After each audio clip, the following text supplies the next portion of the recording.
जो question number 7 है वो देखते हैं। A number is 3 times another number. ये इजी है कि एक नंबर जो है दूसरे नंबर का 3 टाइम्स है। एक नंबर को हम x मानेंगे तो दूसरा क्या जाएगा 3x। अब यहाँ पर देखते हैं when the larger number is subtracted from 100। अगर हम लार्जर नंबर को 100 में से सब्ट्रैक्ट करें, द रिजल्ट इज 30। तो रिजल्ट क्या आता है 30 more than the smaller number subtracted from 50। तो जो रिजल्ट आता है वो 30 मोर आता है अगर हम स्मॉलर नंबर को किस में से सब्ट्रैक्ट करें 50 में से। Find the number. तो इस क्वेश्चन को आपने, क्योंकि इसकी स्टेटमेंट लंबी है परंतु इजी है, आपने इसको क्वेश्चन को स्टेप बाय स्टेप समझना है और आपको ये अच्छे प्रकार से समझ में आ जाएगा। पहली लाइन आप ठीक से समझ चुके हो, a number is 3 times another number. तो लेट कर लेते हैं, लेट स्मॉलर नंबर, जो स्मॉलर नंबर है उसको मान लेते हैं x, और जो ग्रेटर नंबर है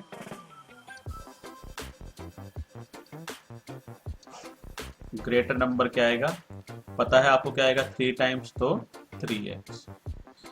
अब अकॉर्डिंग टू क्वेश्चन देखते हैं when the larger number is subtracted from 100। According to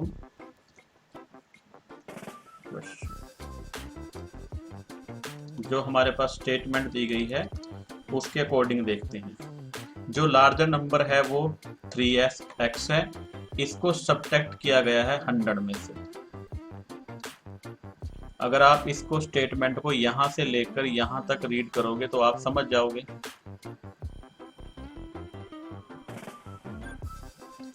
जो वहां पर स्टेटमेंट में कहा गया है मैंने वैसा ही किया कि जो लार्जर नंबर है उसको 100 में से सब्ट्रैक्ट किया है। फिर कहता है द रिजल्ट। रिजल्ट कब आएगा, रिजल्ट आएगा जब आप इक्वल टू साइन डाल दोगे। इज 30 मोर, यानी कि 30 ज्यादा है, प्लस कर देंगे। The smaller number subtracted from the 50। Smaller number को हमने 50 में से सब्ट्रैक्ट कर दिया। स्मॉलर नंबर हमारे पास x है। अब आप इस बात को समझ गए होंगे। द रिजल्ट इज 30 मोर, मैंने जो रिजल्ट आया था उसमें 30 ऐड कर दिए हैं। और कौन से में, जब हम स्मॉलर नंबर को सब्ट्रैक्ट करते हैं 50 में से। तो ये वैसा ही है जैसी ऊपर स्टेटमेंट लिखी है, मैंने वैसे वैसे इसमें जो नंबर्स को ऐड और सब्ट्रैक्ट किया है। तो अब आप इसको अच्छी प्रकार से समझ गए होंगे। अगर फिर भी समझ में नहीं आता, आपने क्या करना है, स्टेटमेंट को 1 से 2 बार अच्छी प्रकार से रीड करना है, तो वो आपको स्टेटमेंट अच्छी प्रकार से समझ में आ जाएगी। अब 100 minus 3x is equal to 30 plus 50 minus x। जो x वाली टर्म है उनको एक साइड में कर लेते हैं और दूसरी टर्म को दूसरी साइड में कर लेंगे। उससे पहले इसको ऐड कर लेते हैं।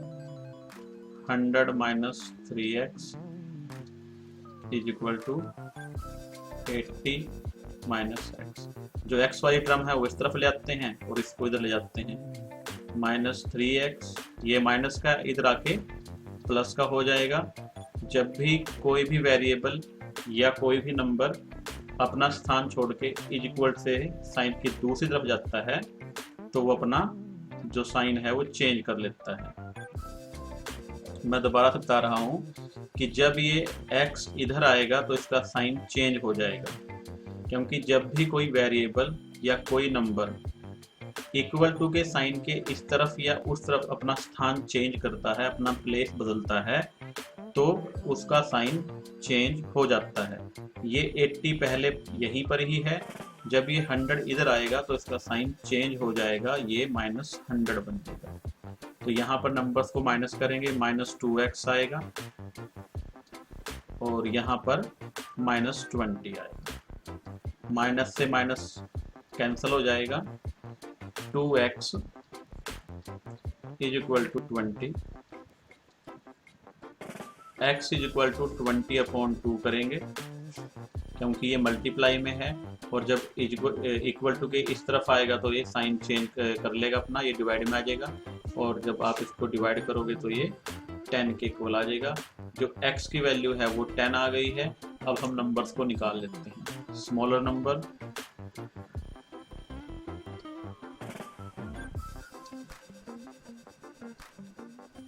विच वो x है आपका, और x की वैल्यू क्या है 10। Greater number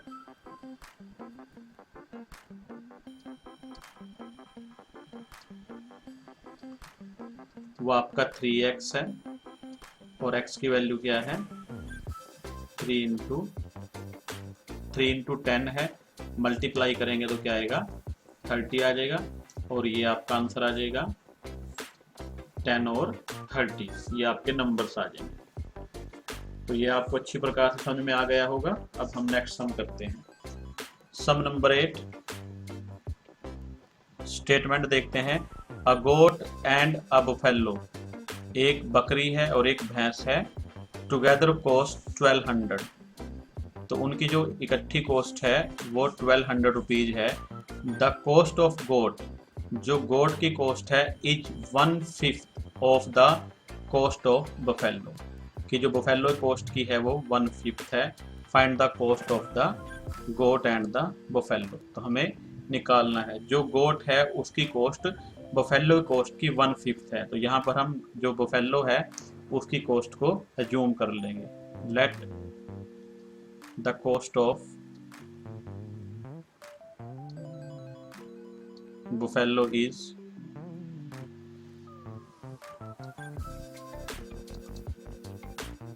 X rupees.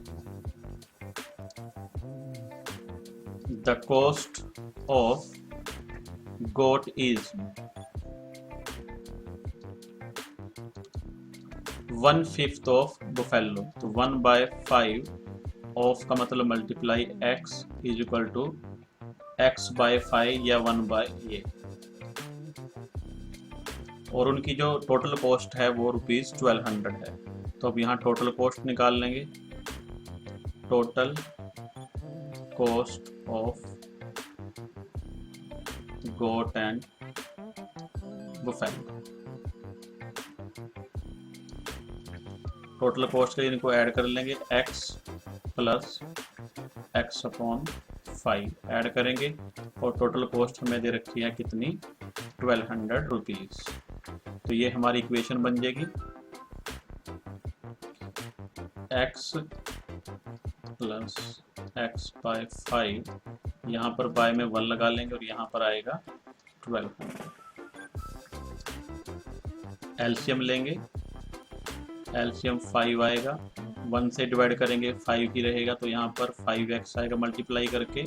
5 से 5 डिवाइड करेंगे 1 आएगा, और 1 से ऊपर करेंगे तो 1x इज इक्वल टू 1200। ये 5 यहाँ पर आकर मल्टीप्लाई हो जाएगा, और 5 और 1 कितना बन जाएगा 6x is equal to 1200 into 5। तो 6x इज इक्वल टू ये 6000 आ जाएगा, और x is equal to 6000/6। Cutting करेंगे तो ये 1000 आ जाएगा। तो x की वैल्यू आ जाएगी 1000। तो अब निकाल लेते हैं।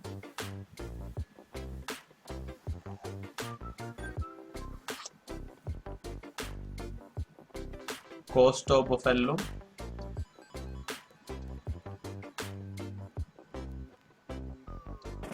इज x रुपीज मानी थी हमने, और x की वैल्यू क्या आई है 1000। तो बफेलो कॉस्ट हमने x रुपीज ली थी, और x की वैल्यू क्या आई है 1000, तो ये आ जाएगी 1000 रुपीज। अब निकाल लेते हैं गोट की cost of goat.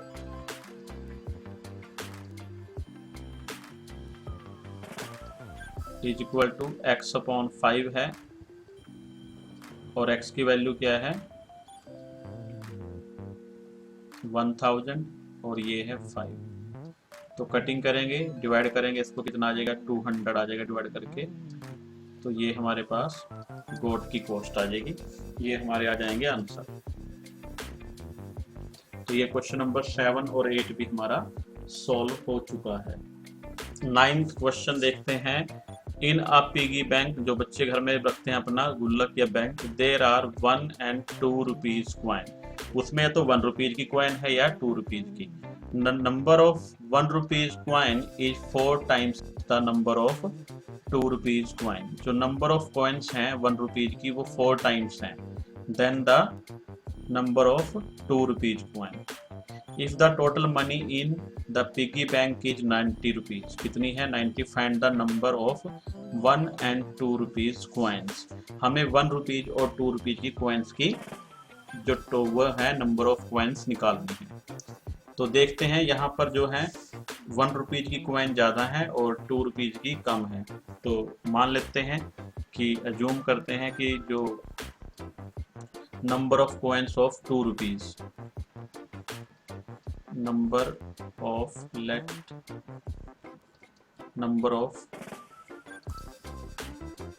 coins of 2 rupees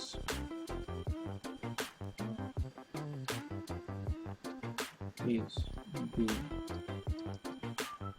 x और number of coins of 1 rupees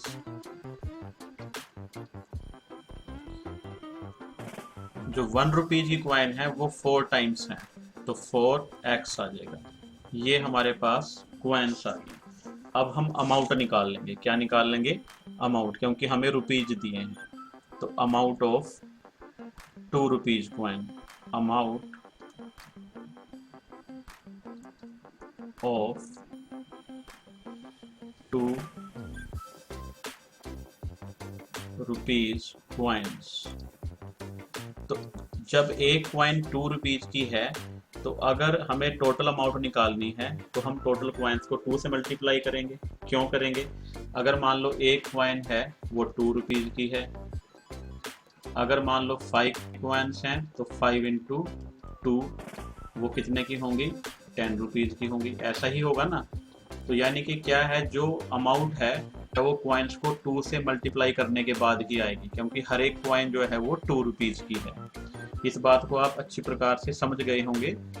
मैं इसको 2 से मल्टीप्लाई करूंगा। क्यों करूंगा? क्योंकि जो क्वाइन की वैल्यू है वो 2 रुपीज है और नंबर ऑफ क्वाइंस कितनी है? x हैं, और जो वैल्यू है वो 2 रुपीज है। तो जब इसको करेंगे तो हम 2x रुपीज आ जाएगा। ये अमाउंट आई है, क्योंकि जितनी भी 2 रुपीज की क्वाइंस होंगी उनकी अमाउंट उससे डबल होगी। ऐसे ही हम अमाउंट ऑफ 1 रुपी क्वाइन, जो 1 रुपीज क्वाइंस हैं वो क्या है? 4x हैं, और 1 रुपीज की जो वैल्यू है वो 1 रुपी ही होती है। तो ये मल्टीप्लाई करके क्या आएगा? 4x रुपीज आएगा। क्यों आएगा?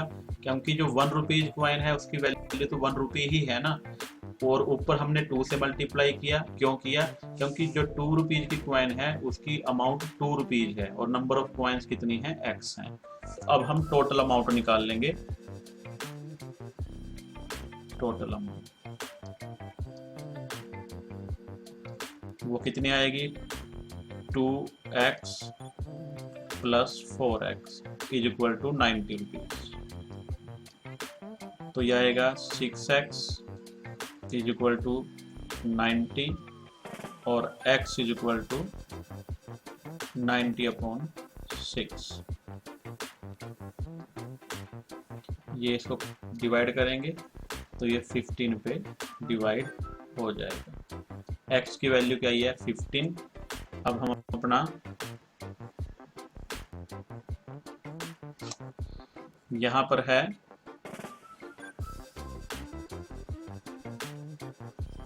Number of 2 rupees coins.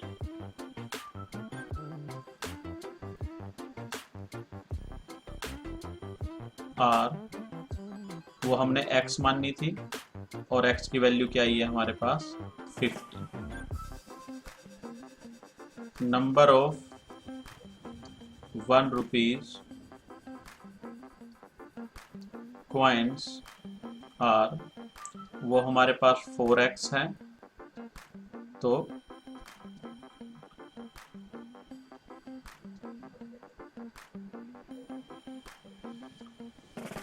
60 coins आ जाएंगे। तो ये हमारे पास हमारा आंसर आ जाएगा। तो ये थोड़ा सा क्वेश्चन क्या है बच्चों, थोड़ा सा टिपिकल है, क्योंकि यहाँ पर आपको पहले नंबर ऑफ कॉइन्स निकालनी है, फिर उन कॉइन्स को आपको रुपीज में कन्वर्ट करना है। अगर मान लो हमारे पास 5 रुपीज और 2 रुपीज कॉइन होती, तो उसको अमाउंट में कन्वर्ट करने के लिए हमें 5 से और 2 से मल्टीप्लाई करना पड़ता, क्योंकि अगर एक कॉइन की वैल्यू 5 रुपीज है तो 2 कॉइन्स की वैल्यू 5 2 जा 10 हो जाएगी, और 3 कॉइन्स की वैल्यू 5 3 जा 15। ऐसे ही यहाँ पर जो 2 रुपीज की कॉइन है, अगर 2 रुपीज की 1 कॉइन है तो उसकी वैल्यू 2 रुपीज रहेगी। अगर 2 रुपीज की 3 कॉइन्स हैं तो 2 3 जा 6, यानी कि हम क्या कर रहे हैं, जब हमें 2 रुपीज वाली कॉइन्स की अमाउंट निकालनी है तो हम उसको 2 से मल्टीप्लाई कर रहे हैं, और मैंने यहाँ पर यही किया है। तो आपने इसमें कंफ्यूज नहीं होना है कि ये हमने अमाउंट कैसे निकाली है। तो ये मेन चीज़ है यहाँ ध्यान रखने की, और इस बात को आपने अच्छी प्रकार से समझना है कि हम अमाउंट कैसे निकालते हैं।